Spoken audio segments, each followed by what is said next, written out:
Perfect timing. Look at this guy. Carson. Ah, everybody, welcome to Mastering Modern Selling. And I just totally forgot. I think we're episode 95? Sounds right. 94. Noor's probably going to send me a message and tell me what it was, but it doesn't matter. We finally got Liz here. I don't care what number it is. It's number 1 for all I care. Woo, look at that.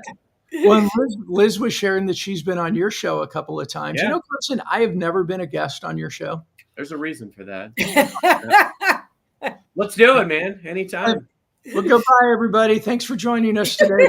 It's been fun. Been fun. Well, Liz, 95. Thanks, Noor.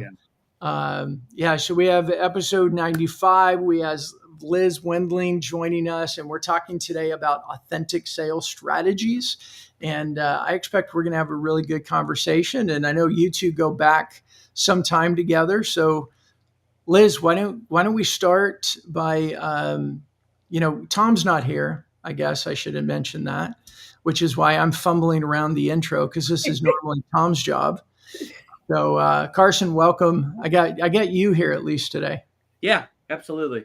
You got all you need. We're good. That's it. Liz, welcome to the show. You want to tell us a little bit about yourself, about your background and your journey? I know you're a coach, you're a trainer, you're a speaker, you're kind of all things sales, and you're the founder of the Sales Clinic. So tell us a little bit about yourself. And she doesn't mince words, and she's hilarious. Okay. Well, then permission to then be authentic in myself. Please. So I've been in sales for about 30 years in some capacity or another, all the way back from when I had my first sales job, when I lived and worked in New York City over 30 years ago, selling fitness memberships. Wow. And I got fired from that job because they sent us to sales training school where we learned how to sign the contract, get the deal, do what you have to do to get the deal done. And behind closed doors, I was doing the complete opposite. I was talking to people like humans. I was pretending like they were my mom and dad or my sister. And I was doing the total opposite. Yet I was the top salesperson every month for 4 straight months. And when I told my boss what I was doing, I came clean and just said, he's like, I don't get it. You're doing so well. What's in you that's different than my other, there were 4 other sales guys that I trained with. And I came clean and just said, I'm barely doing what you taught me to do. And I'm just treating people like people. And a lot of other dialogue went on. But he basically said to me, get your shit and get out of here. You're fired. And 30 years ago, I realized you were leading. And so I left, and I was so bummed and upset and sad, thinking, oh my God, I was doing well and I was closing sales, and people, and they were so happy with me. But as soon as they found out that I was doing something completely different, which I didn't even really know what I was doing, I didn't have a process 30 years ago. I just knew that I was doing what I would have liked somebody to do to me or to treat a family member that way. So fast forward 30 years, and in between, I've been refining and tweaking and learning and changing things around in the sales process that not only align with me, but also align with my clients, the kind of clients who hate to sell, don't want to sound like a salesperson, but they know they want to connect with people on a level that makes them stand out and not look like a commodity. Excellent. Well, I appreciate that start, that introduction. I want to say hi to Bob Britton, or at least aloha to Bob Britton. Thanks for joining us, Bob, and Jeff Leisure. And I like this already. The comments are already getting good. Imagine that. Treat people like humans, not sales quotas. Crazy. You know what's funny is it resonates so much because I remember in my very first sales job, I've talked a lot about how I became an accidental salesperson. I thought I was going into a customer service role, and it was very scripted. Of the 12 people in my training class, only 2 people made it out because everybody else retreated to a previous role that they had been, because they didn't want to do it. It was hardcore, one call close sales. And I led the entire division in sales by far. I mean, we're talking like people would sell 3, 4, 5 deals a day. I was doing like 30, but I got written up because I wasn't following the script, and I didn't try to sell this. Like, I remember vividly, it was like this 95-year-old woman, this full massive phone package. I only sold her this $4 service that she had never had, mind you, ever. She had never had a service ever on her phone. And I managed to land this service, but I got written up. Now, a day later, I did it their way. My sales plummeted. They removed the plan. So I won in the end. But I think it's amazing, Liz, to think about now.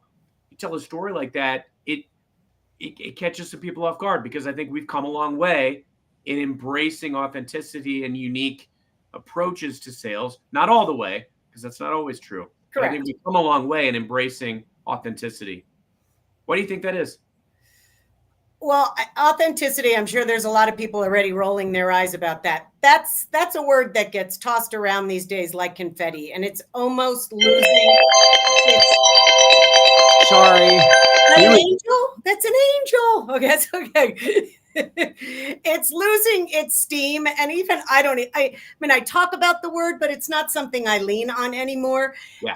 But obviously we all have to be authentic. But many times people will just say, be authentic. Just show up and be authentic. Just get on a sales call and be authentic. And that's the stupidest advice you can give to someone, because what does that even mean? How do you be authentic if you don't know yourself, if you don't truly understand how you're coming across, how you're communicating, how your words are landing on people, how your approach is even resonating with someone? Just be yourself is really bad sales advice. And that's to say, oh, I'm oozing authenticity today, maybe I'll close a sale. No, you still need a process, but it's the authentic piece has to come from truly knowing yourself. And I always tell people, if you call me and say to me, I want to learn how to be authentic, or I want to learn authentic sales strategies, I tell them, I can't teach you how to be authentic. You either are or you're not. You have to be that in yourself, and you have to do the work that pulls that out.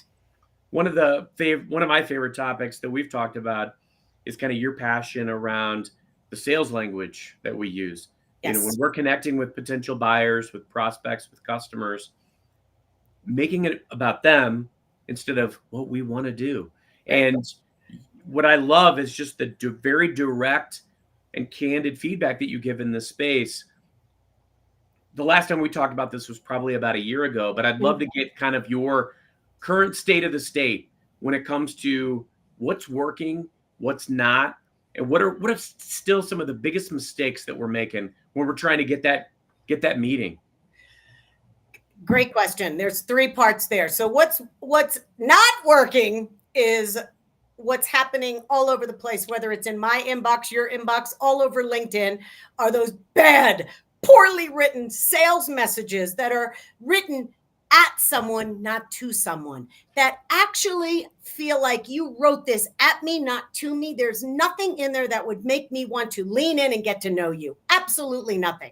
So that's the first thing. What is working is a little more personalization and having it land, feeling like you're writing to someone that you know. And that language could be different in every single industry, but it's taking time to scale back a little bit, messages that are a little shorter, not 17 paragraphs in my LinkedIn inbox telling me how great you are, all the wonderful things that you can do for me, and how fabulous you are, and how much I suck because I don't have a 14-figure business.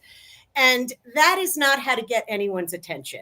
And so that's working, not working. And then what are some of the things that get in the way? And that's what you just said, Carson, is the language we're using. And I have probably 30, 40, 50 pieces of content on words when it comes to someone even asking for the meeting, saying, I would love to get on your calendar. I'd love to set up a time to talk to you. I'd love to find out more about your business. And these are the very people that say, I don't want to be self-serving. I don't want to be one of those salespeople. So what I'll do is I'll show up and be self-serving and one of those salespeople by telling someone what I would love to do to them versus inviting them to a conversation. When you say to someone, I would love to get on your calendar, the person receiving that is saying, sure you would. You're trying to sell me something. Delete. So that's just one of many examples. But think of the energy when you get an email that says, I would love to find some time on your calendar to tell you how great I am. The energy that comes out, that's writing at someone, not to someone. There's no invitation. That's a command, not a request. So stop commanding that you get people's time and start requesting their time and give them enough inside that email that makes them want to give you that time. Love it. Don't tell customers that you'd love to explore synergies. Cut Right. it out. Synergy should just not be a word you ever use anymore, right? Yeah, that's on the Yeah. banned list for LinkedIn. Yeah. Good. Liz, can you keep that going? I'm very intrigued by it. I mean, so you talked at the beginning. The title of this is around bridging passion and purpose. You've talked a lot at the beginning about people just getting to know themselves and do the work. And now you're talking about the way that we communicate with them. I want to hold up there because are there many environments where salespeople are actually encouraged to do the work and get to know themselves so that they can show up authentically? Or is it kind of an oxymoron that we're telling them, hey, do the work, know yourself, speak well, get to know them, invite them into things or whatever. And yet too often the environment they're in doesn't really allow that or encourage that.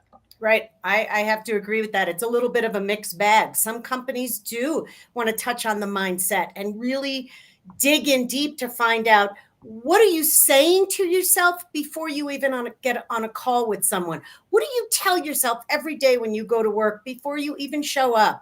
Here we go again, another crappy day. I haven't closed a sale in a month. What's another month? And it's what happens up here is really what you wind up manifesting outside. So yes, there's some companies that do mindset stuff, but for the most part, they just say, just be authentic. You know what to do. You have your scripts. Just go for it. Have a great day. You're smart. You can handle this.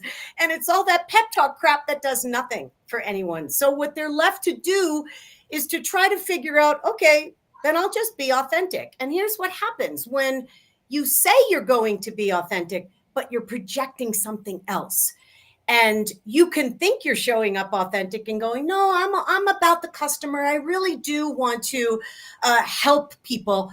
But yet your sales process doesn't reflect that. So you're saying one thing and doing something different. For example, someone might say, I'm not trying to sell you anything. I'm just here to help you make an informed decision. Or I don't sell, I serve. My goal is to inform you, not sell to you.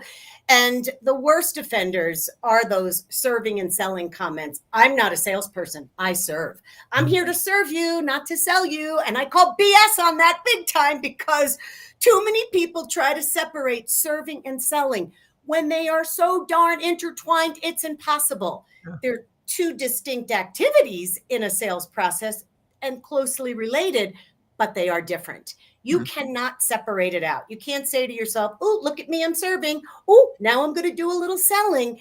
So I tell people to think of selling and serving as the equivalent of inhaling and exhaling. So inhaling constantly without exhaling will kill you, and serving without selling in your business is going to kill your business. So you can't do one without the other. And I use the example of an infinity symbol where it doesn't end. You can't tell. It's always moving and you can't tell where it stops and where it starts.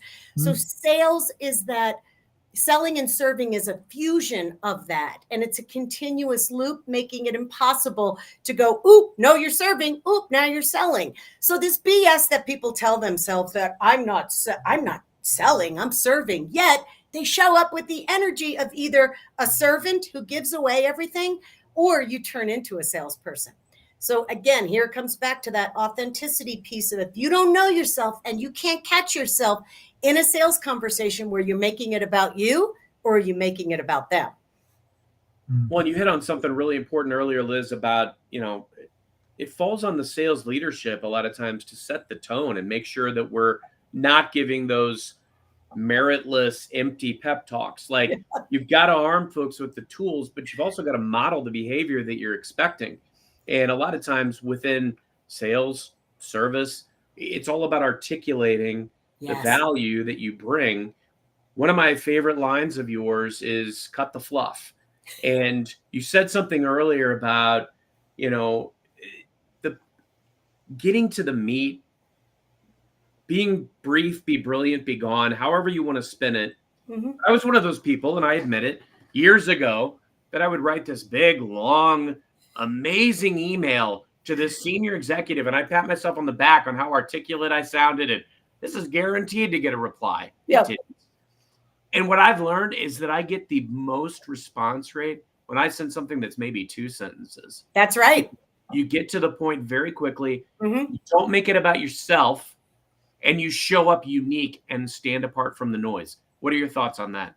Absolutely. And you leave out the crap and the fluff, Yeah. which is, I hope you're doing well. I hope you had a great weekend. No. I hope this email finds you well, and all that junk that when you put that in an email to someone you don't know, it causes them to roll their eyes and go, here we go again, another self-serving salesperson. Here we go again. Do I really think that you tapped out an email really hoping that I had a fabulous weekend? Doubt it. So now you've already put me on alert that you are just trying to butter me up to sell me something. So when you say, I hope you had a great weekend, and then you go right into a sales pitch, you're doomed when you start doing that. So that's part of that fluff. It's get to the point. Leave that crap out because no one believes it. And especially when you don't know someone or hardly know someone when you start out with language like that. And here's where, again, that serving and selling. I'm not trying to sell you anything. Hope you're having a great weekend. That's what's going through the prospect's head. They might not be able to articulate and say to themselves, I sure don't like when someone sends me an email with that in there. But something viscerally is happening in their body, and they're like, who is this clown? Mm-hmm. And so try writing an email without that garbage in the front. And if your ego is so big that you have to put that in there, put it at the end. That's what I tell my clients. It's like training wheels. If your ego's that big and you have to say, hope you had a great weekend, jam it at the end, because chances are they're not going to read your email anyway if it's at the beginning. Put it at the end. Be nice. Do something different. But remember, this is you trying to serve, not sell. And people can get in trouble with this, because when you do more serving than selling, or you do more selling than serving, you create an imbalance with yourself and the client. And no one could figure out what the heck's going on. They don't like me. I don't like them. There's this weird energy, and you're disrupting the rhythm and the harmony of a fabulous buying experience and getting to know someone. And when you serve and don't sell, you confuse the crap out of people. If all you do is serve, then you are causing resistance, because people are wondering, okay, why are you serving me so much? Why are you being so nice? This doesn't feel right. You have to figure out your blend, and you can only do that when you know yourself. That's great. Brandon, we need to do an episode on like the greatest cardinal sins of sales. There are so many. One of sales and one of personal branding, and throw it together and call it a best of. It's amazing that we can still come up with great ideas 95 episodes in. Yeah, it takes us a while.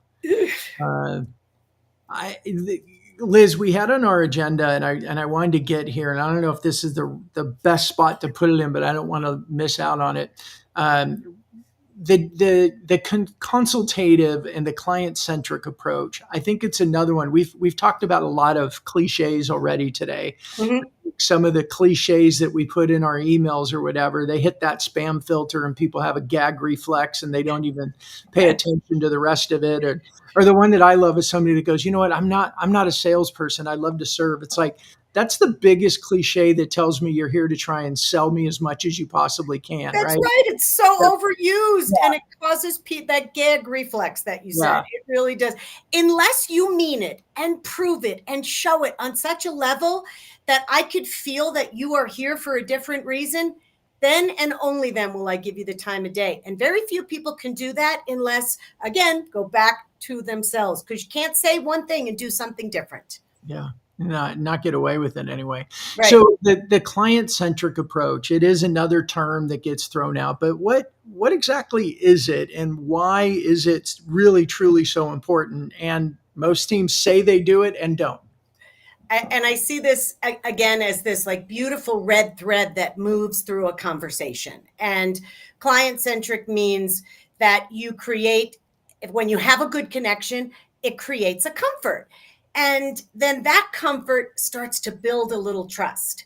That trust then reinforces some of the value that's being translated and talked about. And then that value is what people start leaning into when they're ready to buy from you, because you've pulled that red thread through your conversation and you're creating what needs to be created in a really good, deep, robust sales conversation where there's something there. I'm not talking about just somebody who isn't interested in your product or service. When they step up, there's a real interest, but it's pulling that thread and making them feel comfortable and yourself comfortable as well. But it's also being able to poke the bear a little bit as well, and not being afraid to just don't want to be nice all the way through. I think sometimes you have to be not nice in the sense of where you have to push a potential client and say, I'm feeling a disconnect here. You mentioned this, but now you're saying this, and I don't want to continue the conversation until we address that. I'm not going to sit here and just be nice when that's not what people are getting on the phone with me for. They want a robust conversation to find out if their problem's big enough, wide enough, deep enough, and costly enough to fix. That's good. Hey, Liz, Bob had this comment on here. I'd love to hear your take on. A lot of these issues are unique to the hyper-capitalistic U.S. way of selling. Do you think that's accurate? That it's just here in the U.S.? Mm-hmm. Heck no. I have clients in Austria and one in, she's in the Cayman Islands. And then I worked with a law firm in London. Not at all. They're saying the same thing. Hope you're doing well. They might not say it the exact same way, but they're putting in the BS and the junk in the trunk right in the beginning. So it's really not. I want to hit on follow-up too. I know you've got some thoughts there too. We've got a lot of just really wonderful ways of following up with customers, like, hey, checking in and, making sure we're still aligned. What do we need to get rid of and what do we need to bring in order to effectively follow up with customers and be truly client-centric? Oh, I just really enjoy talking about that. I know how to push the button. It lights me up. Well, every one of us probably today maybe could have received 5 or 10 emails that say, I'm just following up, just touching base, just reaching out and just checking in. And they're making this big grand announcement of the activity that they're already doing. First of all, why do you have to announce it? I'm just checking in, I'm following up. And it's always followed up with the weakest next sentence, which is usually, just wanted to see if you had any questions about the proposal I sent you last week. Like I don't know, I could ask you a question if I have one. And I don't know that you're following up with me because I didn't respond to you. And this is your only way in my inbox now. Just wanted to touch base to see if you got any more information about A, B, and C. And it is the push. It feels like a push in the sales conversation. Knock, knock. I'm trying to move you. Here I am again. Can we push this forward? I have a quota to make. I got babies to feed and I have a mortgage to pay. I'm coming in and I need to get something from you to let me know where I stand, versus having a conversation about follow-up before you even send your first follow-up message. So first thing is get rid of following up, touching base, reaching out, checking in, anything that sounds like a big, grand drum roll of an activity that you're already doing. Get to the point, short and sweet, and the reason why you're getting back to someone. But also a conversation. If you're in a meeting with someone, now 20 years ago, we used to teach, get the meeting right then and there. Book another meeting. That's not bad advice, but just booking a meeting does not mean that you're moving the process forward. So I like to teach people to talk about follow-up while they're in the meeting. What does it look like? Who's connecting with who? What does this look like? Maybe even saying, look, I'm not the type of person that follows up endlessly with someone after a conversation like that. You and I made a connection. We identified this, and this. How would you like to continue our conversation? What does that look like so that we respect each other's time, that I respect your inbox, that I respect your decision-making process? Let's talk about it. And then I get to put that in my email. Phenomenal. No, I think a lot of times people fumble because they don't know exactly what to say, and don't get me wrong. I mean, you obviously mentioned the quota, the babies to feed, but there's also those fire breathing managers over their neck that it's like, where's the deal? And so I think sometimes sellers just fumble with what to do next. And I think the key element is if you've actually built a relationship with this customer, and you can very respectfully reach back out and say, hey, as we mentioned, I've got Right. resources aligned.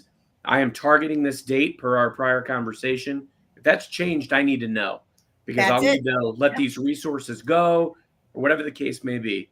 And to your point, short, sweet, to the point, but it's got to be direct And and respectful, because short respectful. and sweet is respectful. It You is. don't have to butter it all up. I know you're busy. I don't want to keep bothering you. I know you have a lot going on. You have a lot on your plate, and they butter this stuff up. But all it does is sound like you're apologizing for doing your job. And it just does not land very well. I feel like we should all be keeping a tally, though. I'm going to have to go back and rewatch this episode of every one of these sends that I have done at some point in We my all sales have. career. Yep. Because let's be honest, we've all said this garbage at some point. Yeah. And I think the point of today is get rid of it. It's not working. Right. If by some chance you lucked into getting a response this way, kudos to you, but the odds were probably 1 in 100. And if you perfect your message, you're going to get a lot better response. Absolutely. And again, always going back to that serving and selling energy. When you show up with servant energy, think of a server in a restaurant. What can I get you? Oh, you need more water? Oh, you dropped your fork. I'll be right back.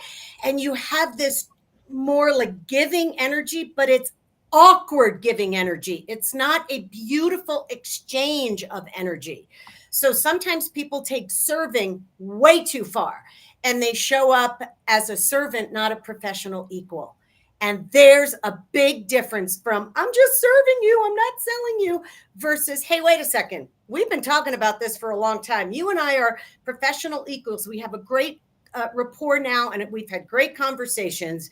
You can talk to someone, not at someone. So oftentimes that servant energy puts you in a needy or a less than position, like your follow-up messages and just touching base. But that decreases your credibility and diminishes your value in the eyes of a prospect, because you're communicating, I'm just here to serve you. I'm just here to do anything. I'll bend over backwards. I'll jump through hoops. I'll bend over into a pretzel. I'll stand on my head for you because I'm just here to serve. And this may shock a lot of you, but potential clients don't want to just be served. They want alignment from a professional who's authentic and kind and strong and purposeful.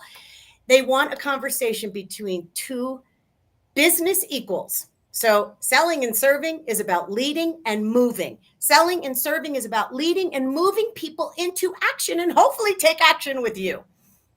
That's right. Hey, Liz, we've said a lot of like what you shouldn't do. And I get that. I mean, I'm thinking, it's Carson, as you said earlier, I'm thinking of some of the sins I've done. Like, oh yeah, I sent that. Like, hey, hope you're doing well. Got the things.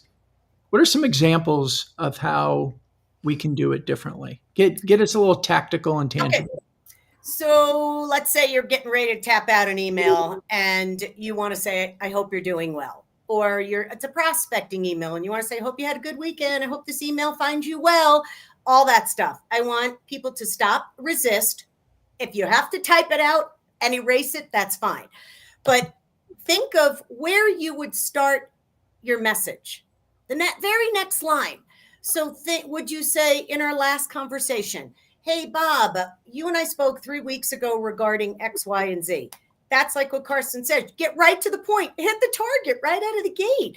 People are reading their emails, sitting at red lights. They take it into the bathroom. They're doing it. They're walking through an airport, reading their emails. They don't have time for the fluff anymore. They just don't. So get to the meat and get to the reason why you're connecting with them. So a prospecting email, get right to the point.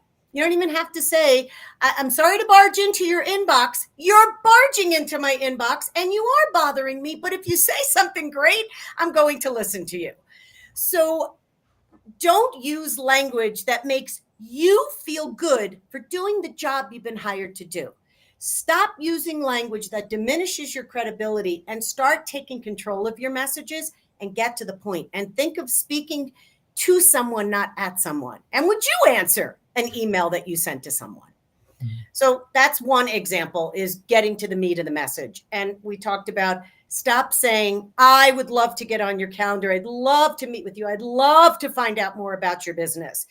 I talk endlessly about this one because this is where a lot of people get tripped up. At the end of a really good email, they say, I would love to get on your calendar. If this is something you're struggling with, I'd love to show you how we can help. Well, I said earlier, that is a command or a demand. That is not an invitation into a conversation. And let's say you're cold calling and you're having a conversation, or maybe even a cold email. The I would love is all about you. Think about how you can make it collaborative and invite someone in. What are your thoughts on? How do you feel about? Are you free next week to grab some lunch and have a conversation around? What's your schedule like? Don't tell them what you would love to do to them. Invite them into a conversation so they will fall in love with you, and you don't have to use the L word in any of your messaging. Keep that bad L word out of sales messages. And really, the bottom line is, it's not that the love word is bad. It's just that it's overused. It's so abused. It pushes people away. It's so self-serving that it doesn't move the conversation along. So what these people who say, no one ever gets back to me. I send email after email and I can't get anybody to schedule an appointment with me. And all I have to do is say, send me your last 3 emails. And I do a deep dive into what did you say? And I scratch my head because so many of them sound like everyone else.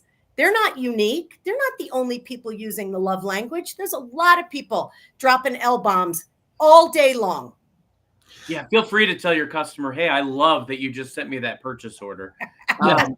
Liz, you know what I'd love to ask about is, you just said love, Carson. I know I did, on purpose.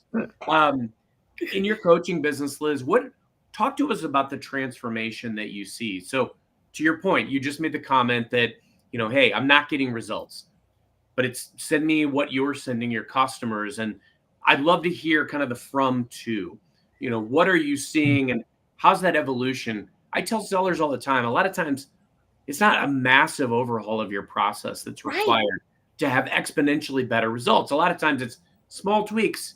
Might be a few words here and there. It might be going from a 3-paragraph email to a couple of sentences. It's working smarter and doing things that show up with value. And what I loved about what you said too is about when we're reaching out to customers, some of these things that we've all done, these sins, if you replace them with just smarter statements, I'll point out a value story of why a customer should want to meet with me. Right. The value that I think I can bring. And then please let me know your availability this coming week so we can align. Yep. It's that simple. And it's that I get a really good response rate. And every industry is different. So I work with interior designers, family law firms, bankruptcy law firms, all the way to CPAs, financial planners. But the theme is they're all selling their invisible service. Yeah. All invisible. So everyone starts to sound the same. Every process looks the same. Every initial consultation looks the same. So oftentimes I will secret shop. I'll be hired to secret shop a company. So for example, I work with a couple of family law firms around the country that they hire me via Zoom. And if they're here in Denver, I do it in person. I have a fake diamond ring that I wear. And I literally will sit and pretend I'm going through a bankruptcy or got a DUI or was hurt in an injury accident or I'm looking for a divorce. And I scrutinize their process because for me, there's nothing like catching someone in the act of doing what they're doing. Nothing like it. They say they're doing this, but really it's showing up this way. So that for me is one of my favorite things to do. I feel like I must have been an actress in a past life, but that's for me to be able to get in the moment with someone who's just doing what they do every day. And then I could report back to where the gaps, the holes, and the issues are and articulate it in such a way and give them an example of how this might be different. I have 99% track record of getting hired and 100% track record of no one ever said to me, I knew you were fake. I knew you weren't a real client, because I take on the persona and the mindset of somebody in that exact process. And there's no way anybody would think they're being secret shopped. So that's the most ideal situation that I work in, when they're hiring me to do that. Or if they call me on the phone and say, look, we don't know where to start. We don't know what's broken. Oftentimes I'll do a mock consultation or a mock conversation or a mock sales process with someone. And I want to hear what you say, how you say it. I want to see your emails. I want to see what you're sending to prospects. And that I do like a business MRI, and in my sales clinic, I do MRIs and CAT scans of their business. I want to take it through a machine. I want to see what's working, what's not, where you're tripping up. And then the transformation is being able to, like you said, Carson, a little tweak here and a little tweak there. It's like going to the eye doctor. Is this more clear or is this more clear?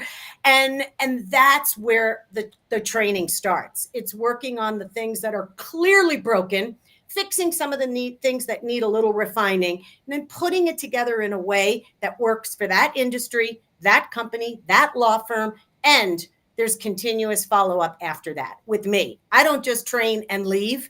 They are tethered to me through another year of having me basically on staff as their coach. That someone says, I was doing great for the last couple of months and I don't know what's going on. Typically, people fall back into bad behaviors. We all do. But it's really nice to have a coach on standby who says, oh, let's fix that. I got what's wrong. And then go in there and it's like going to the doctor or the chiropractor and you get a little crack at your back, off you go. You do not need me for the rest of your life. You need me to come in there, do an MRI and a CAT scan, figure out what's wrong, and then put it back together in a way that actually creates a transformation and feels good to the person using it. It has to feel good. And I give permission to all of my clients. If something is off, if it doesn't feel good leaving your lips, then let's figure out something that does. Because every time you say it, you'll trip over those words. I want it to feel as though it was custom-made sales language just for your business. I like that, because the reality is, Liz, you've got to get them past that comfortable way of mediocrity or comfortable way of failing. Yeah. I think even if you believe that a way of doing something is better than what you're doing, it doesn't feel right. It's like new muscle. If you do it 5 times and you don't necessarily get the result you wanted right out of the gate, I've seen so many people go back to their comfortable way of failing because it feels better. Yep. That's why I believe that if you work out a way, I had a sales rep years ago that wound up on my team. It was a funny story because there was a manager that I competed with all the time. And this manager actually recruited this person, but didn't want them on their team. And they wound up on my team. And they were not performing very well. And so I sat down with this person and we, in essence, constructed a script, but I made sure it was in this person's voice. Mm-hmm. So they felt comfortable with every word that was coming out of their mouth. The first quarter, they made Fortune 500. In your face, other manager. But what I love about that is that, to your point, they've got to feel good about it. You stay, you get them past those jitters of wanting to go back and revert to the comfortable way of failing so that they can be smooth sailing.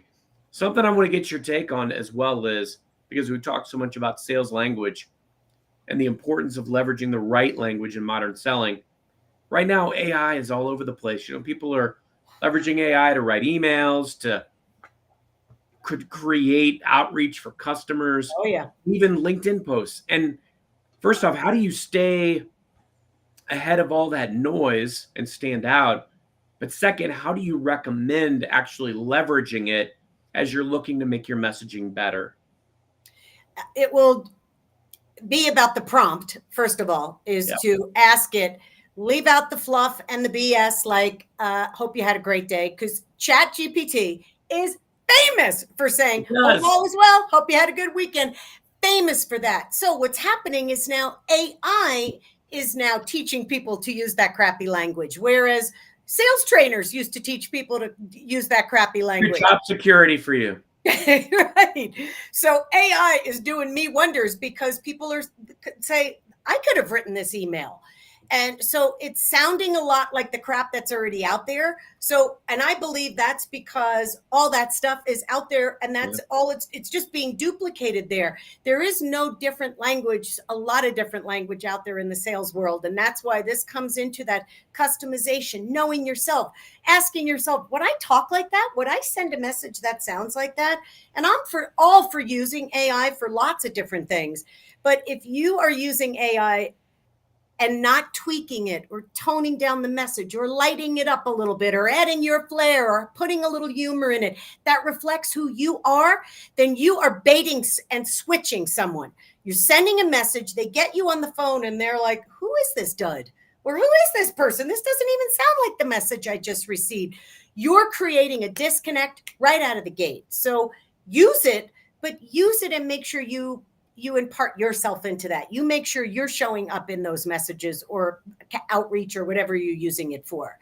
And I've seen a lot of posts on this that AI has a lot of language that everyone uses. For example, in today's modern world, and however, and let's delve into there's a lot of same language. So you're giving yourself away that I didn't write this message to you. I wrote it at you. The minute you start doing that, you're done. I love that you said that, because I will tell you, like, I'll use AI to help me write messages to prospects often, but I may get like a 3-paragraph output, and I'll take that one sentence that was like perfectly aligned to their website or their recent, earnings statement or whatever it was, and I'll hone in on that one piece and cut out the rest. Right. So it's like, use it to make you better. Yes, that is true. That's really the bottom line. Make you better. Use it because it's there and it isn't going anywhere, but use it to take what you have now and ask it to make you a little more professional, maybe a little more funny. Maybe you're thinking you have to be super buttoned up and professional in your writing when in fact the opposite is proving to be true. A little humor, a little joke, a little emoji, something that lightens it up a little, because so many people are tired of the message that's coming at them constantly. We all wake up to a filled inbox on email and on LinkedIn and everywhere else. And how is anybody going to decipher a message that should be read by them that's coming from you to everyone else who looks exactly the same, sounds the same, there's flavor is the same. It's a bunch of vanilla emails in a vanilla inbox. And then people wonder why I can't close any sales. So that's that uniqueness. And Carson, we had John Seelig on about 3 weeks ago, and talking about using humor in the sales process, in the messaging or in the cold call process, and comparing his stand-up to it. That was really good. Hey, Liz, before we wrap up, we had on our agenda too, talking about aligning a personality with their sales style. Can you speak a little bit to that? Because I think so often it's just easier for sales leaders to be kind of cookie cutter, one size fits all. Here, off you go, smack them on the backside and say, go get them, Tiger. Whether it's a sales leader that's working with a team and trying to help individuals discover their personality, figure out their voice, and align it with the sales process, or it's a producer that's in a role that they're just like, I've got to make this my own. Yeah. How do you speak to somebody about that? Like, what's that process look like?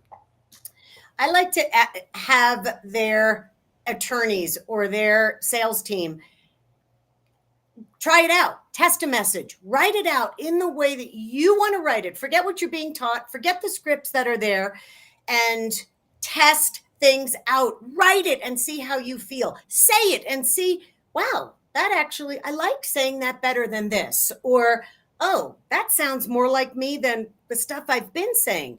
So go into test mode and allow people to tap out a couple of emails or write a few scripts with their personality and who they are infused into that.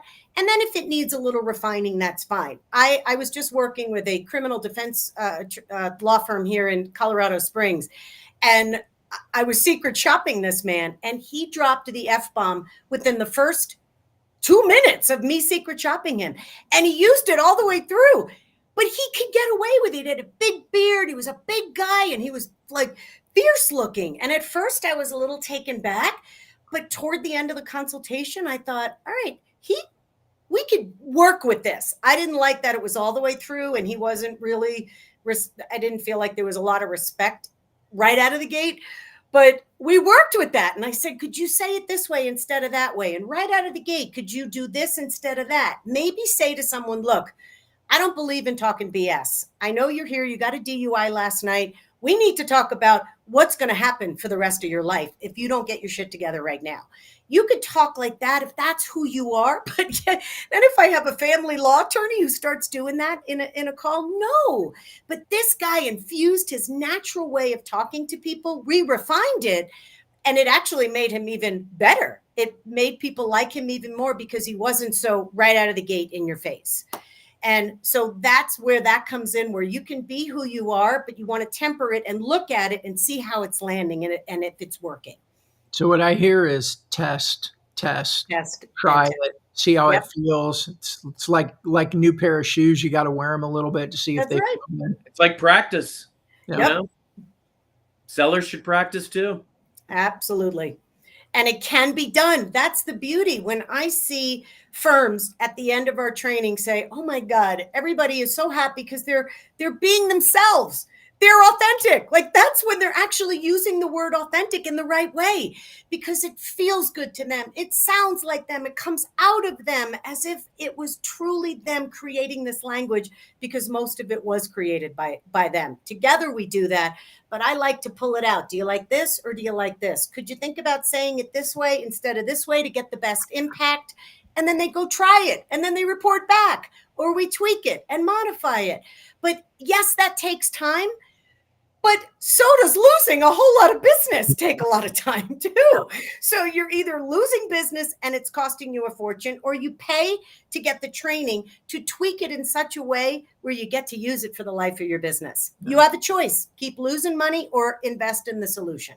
Well, and I think it's a tip for our sales leaders out there too, because, you know, I think sometimes we get so married to it's got to be done this exact way, or it's got to be done my way. Mm-hmm. And we don't give our teams sometimes at least the carte blanche to be able to try some things. Yes. You know, I'm a firm believer. Everybody has earned the right to be in the role they're in. And if I hadn't had managers in my life that had at least greenlit me to be able to do things the way that I felt they needed to be done, I wouldn't have had the success I've had. And I think sometimes because of micromanagers or maybe poor managers that haven't been trained, that, you know, there's no malice intended. Right. We fail to give our teams the opportunity to try. Well said. Liz, you have a business diagnostic MRI, or a way to assess and realign your sales tactics. Can you tell us a little bit about that and how people could actually use that in their own sales teams? It's done through me. So I do the full diagnostic. I'm the doctor, I'm the practitioner. And so I'm sorry? Give us a little bit about that process. I think you were explaining a little bit when you go in and secret shop and things like that. But what are some of the other like nuggets that'll come out of that? If somebody's saying, "Hey, we might need to go do one of these diagnostic processes," what are some of the outcomes that can come out of it? Some of the things that even surprise me sometimes is we find gaps. And a big gap and a hole in their process where, wait a minute, you're waiting this long to get back to someone, or hold on, you just talked to them yesterday and you're already sending this. What if you did this instead of that? So I have this, I don't know where it came from, but I can actually go to a company or a law firm and almost see their process. And I feel like I know the right questions to ask. So it's getting in so deep and looking at the process and how it flows and figuring out, do we need to pull something out or put something in? Is something missing? Do we need to tweak this? Do we need to scale back on certain things? But it's so unique to every single company because everything I do is customized. I don't have cookie cutter. There is no one size fits all. I spend a lot of time with a client when they hire me.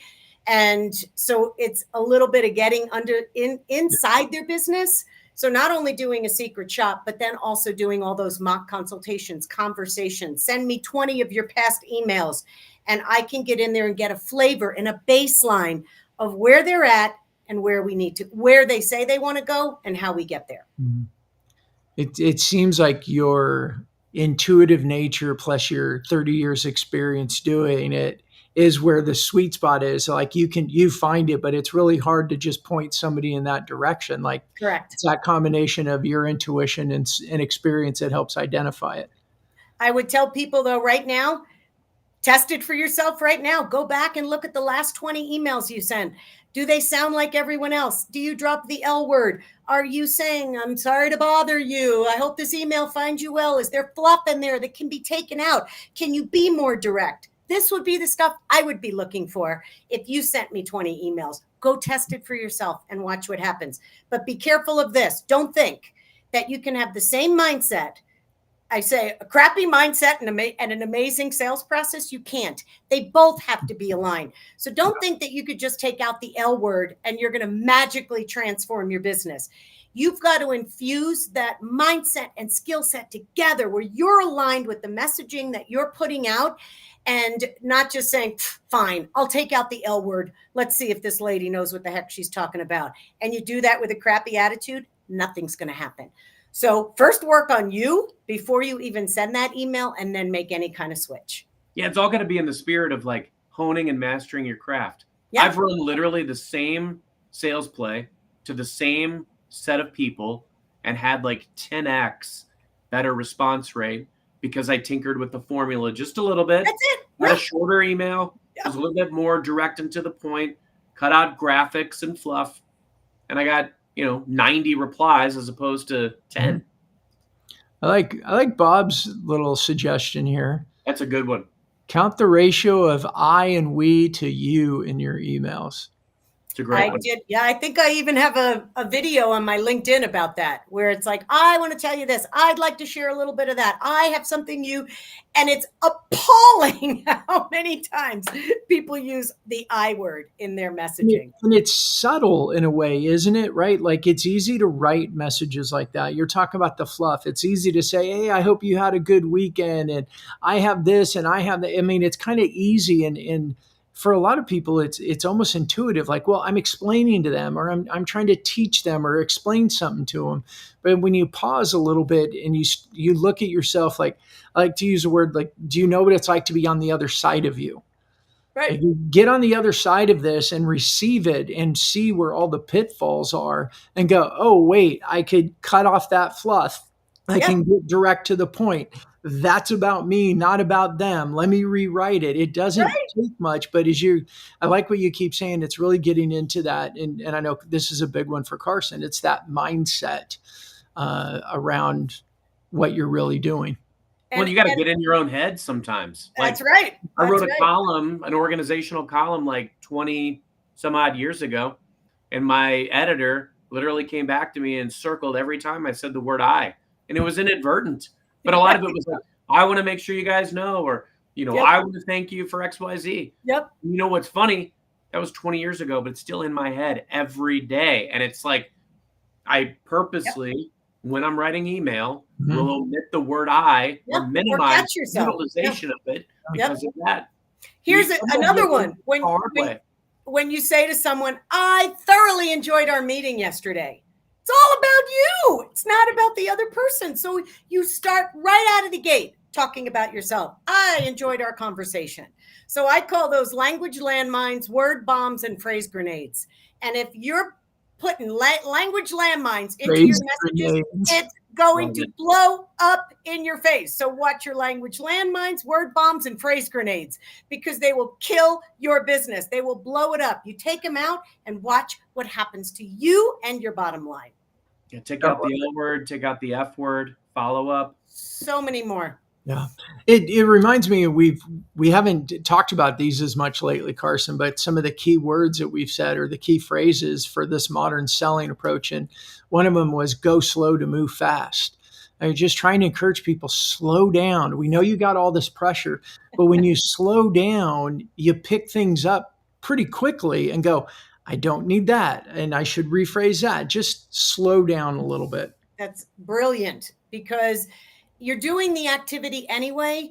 why not take an extra 5 seconds before you hit the send button and see if this is a message that I would respond to? Does this sound like me? Is this how I want it to land on the other person? So if you don't want to take those 5 seconds, then you better get used to hearing a lot of no's, hearing a lot of excuses why they went with someone else. You're too expensive. We're not doing this right now. We're going to put this on hold. You are doing this to yourself. And many times it's you that's doing this, not the other person. Yeah. It's hard to hear, but it's the truth. Yeah. And take those 5 extra seconds, because you push people away when you don't take the time to craft that message that really sounds like you and feels like you and lands in the way that you intended to. Yeah. You know what I like about this, and Liz, I say this with praise and respect. What you're saying is very logical. It's simple. I know this is why you're in a job, because it's simple, but people make it very complicated and confusing, and they try to get too quick, and that's why you have job security in what you do. But it's very logical. It's very simple. Just slow down, think about the way this would be received, and is that really the message and the tone and the way you want to position yourself? Yeah. If not, take the 5 minutes to redo it. And then guess what? Then the one you do in an hour, it'll be better because you took 5 minutes right now to make that one better. And it just is that escalating effect, but it all has to start from that mindset of pause. What's it like to be on the other side of me? Can I do this better? Yes. Perfect. I used to always ask my team, like, are you 100% satisfied or even 90% satisfied with your current results all up? And if you're not, why are you so married to them that you refuse to change your process in ways like this that might make you better? Comfortable failure, as you call it. Yeah. And oftentimes people will say sales is a bad word, or I hate to sell, especially in my world with the people I work with. I don't like to sell. Sales is gross to me, and I don't want to do that. I would rather market my services than sell my services. And when they say, I don't want to sell, or I don't like to sell, I don't like how I feel, I don't like that sales conversation, again, they're making it all about themselves. So what if you took the attention off of yourself and said, I hate to sell, and you had a conversation with someone else without you? Take yourself out of it. It's about the other person. When you say, I hate to sell and I don't want to do it, and you give yourself permission to avoid it, it's a bad excuse not to do the work, learn the skills, master the craft. So you hide behind the stigma because it gives you permission to not to have to go out there and test what really does work. Ouch. Wow. Sorry, but it's the truth because I see it every day. Stop giving yourself permission to be bad or mediocre. Get out there and bust open and try some things out. See what's working for you. But first, you have to want to get out there and shift a little bit and stop going back and saying that sales is bad or nothing works or cold calling doesn't work. You keep saying that stuff and you give yourself permission not to do it. Yeah. Wow. That's good. Well, Liz, this has been great. I appreciate your passion around it. I like your direct approach. I appreciate everything that you said. Before we wrap up, if somebody wants to find you and talk with you, how is the best way for them to do that? They can go to my LinkedIn at lizwendling.com, or just my website is LinkedIn is Liz Wendling, but my website is lizwendling.com. Perfect. All right. You got to put Bob's comment up in the chat. That's one sale I can never make, Bob. I'm not even the greatest salesperson in my family, unfortunately. Yeah, I don't win that between wife and 5 kids. I don't ever really win that argument. You know, the only time I win that argument is when I go out on my own. If I need to go grab something for lunch during the workday or something. There you go. Or my birthday or Father's Day. Yeah. Even then, I could get, are you sure you want to go there? Didn't we do that last year? Oh, wait, you know what? You're right. No, I don't. I just said that. I don't really want to go there. Yeah. It's all influence and persuasion. That's right. And selling is not a bad thing. It's the only way you're going to stay in business. So love it, enjoy it, wrap your head around it, do it well, and stop pretending that it's the hardest thing you do in your business. It's not. When you do it well, if you're not selling and you're not closing business, it means you're the problem. Yeah. and it's solvable. It's solvable. Yes. I mean, you talk to so many people. I know, Carson and Mark Hunter is like, I was a horrible salesperson at first. Yeah, we all were. Yeah. So, all right. Well, Carson, we're at the hour. We told Liz we were going to be about 40 minutes. We never, Noor laughed at me when Well, Liz I mean, asked how you just long. kept coming up with gold nuggets. I mean, That's right. you just turn the faucet off when it's pouring gold. Come on. Carson, you want to wrap us up and say bye to everybody? Absolutely. Liz, always a pleasure. Thank Thank you. you to the audience for being with us today. Appreciate it. And until next time, everyone,